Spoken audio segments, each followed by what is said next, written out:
So, hello mga guys, magandang hapon. Share ko lang sa inyo yung basket na nabili ko sa yung matanda na na naka-MJS yung si Lola Owa ba yun? Oh, yung sa Argao. Ito yung nabili ko sa kanya, oh. Buhay na buhay pa. Oh, siya pala yun. Palagi kasi siya noong way back mga 2019 ata ko nabili to sa kanya kay Lola Owa ito 2019. Kaya nung nakita ko siya sa sa KMJS, napaisip tuloy ako na videohan ko yung nabili ko sa kanya. Hanga ako kasi sa kanya tuwing Merkulis. Palagi ko siyang inaabangan kung magbibenta ba siya ng ganito. Pero sad to say, ilang years na hindi ko na siya nakikita.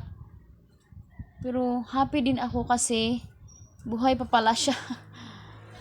Oo. Palakas ka Lola, thank you sa basket. Happy ako na buhay ka pa pala. Kasi nung nabili ko to sa kanya,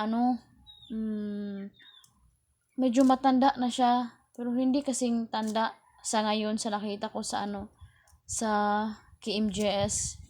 Oh, nabili ko to sa kanya, sidlan ko ng mga tuyo. Yan, ito yung gawa ni Lola Owa, oh. Kaya pala hindi ko na siya nagtitinda dito sa minsan kasi nung nabili ko to, hindi ko na siya nakita na bumalik. Kaya pala matanda na siya.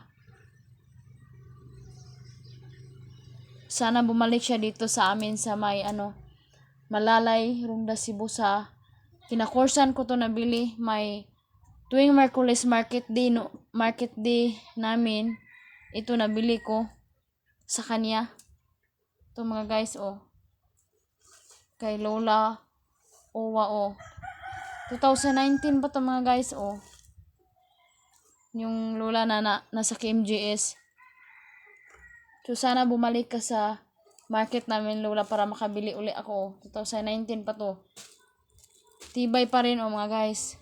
So thank you for watching my video. Shout out to you Lola. Balik ka sa kinakorsan. Thank you for watching. Bye bye.